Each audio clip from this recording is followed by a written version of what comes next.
think every word that I say is putting me into a little box. I don't think we need that. I want to make them question these rigid structures and break them.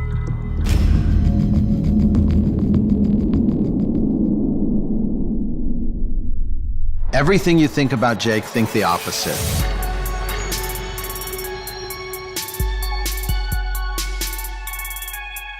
He's very smart, but he's quiet.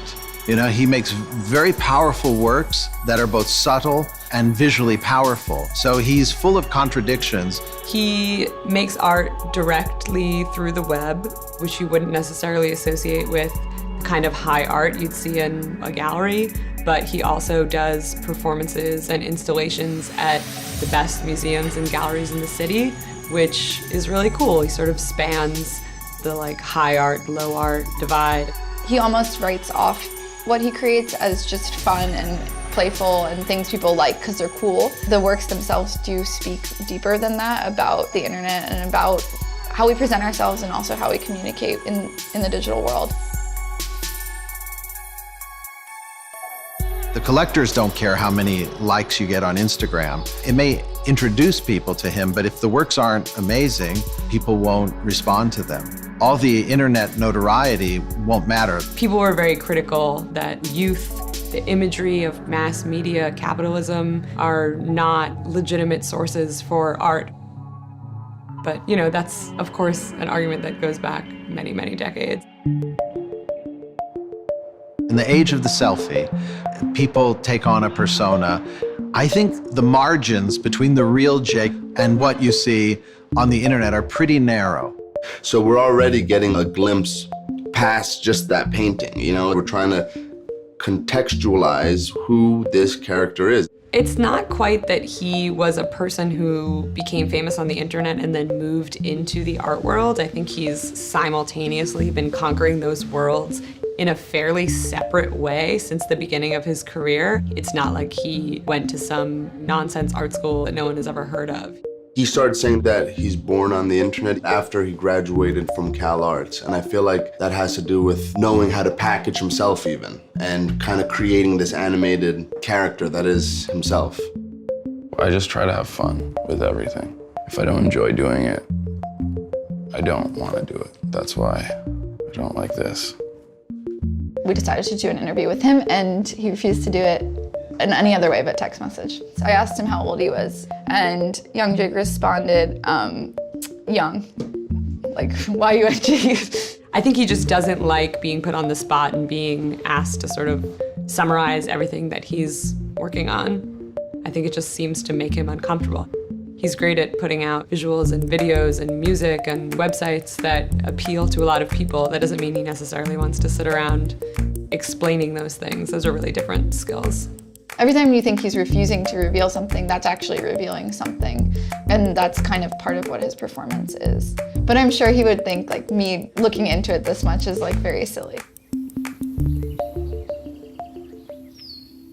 He never really spoke that much. Like he wasn't a loud person as a kid. He was very observant.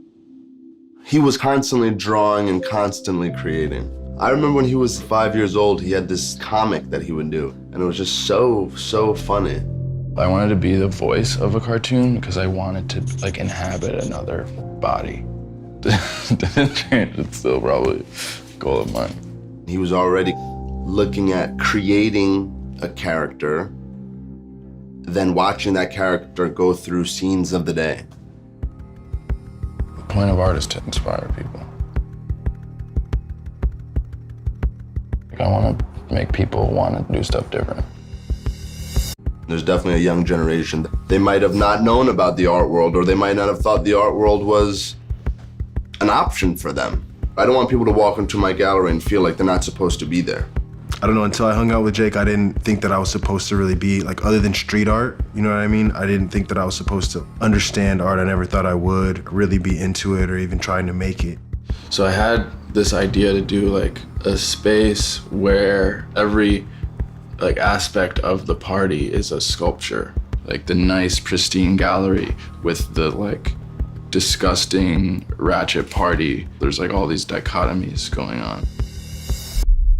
He's making work that relates to a demographic that is living on the internet, that's socializing on the internet. And yet it's drawn from a kind of urban sensibility, but it's very literary. It encompasses a lot, so he's kind of post everything. The coded works that he does are like very sophisticated, and they're like so engaging because as somebody who grows up with like the internet dominating like all their conversations in their life, it really does speak to that. Yeah, the only thing that limits you is the idea that you can't do something. Jake is giving real people credit to believe in themselves the way he believes in himself, you know? If you get inspired by something, show people what inspires you. In any way, you don't have to be very good at drawing or anything, just show people. Some people might really like it and agree with you. Only the future will tell how far he wants to stretch himself into what areas, but Jake is off to a very good start. It's definitely going to be hard to continue to always stay relevant, but I think that's why he's constantly like experimenting and trying new things. Even if he won't admit that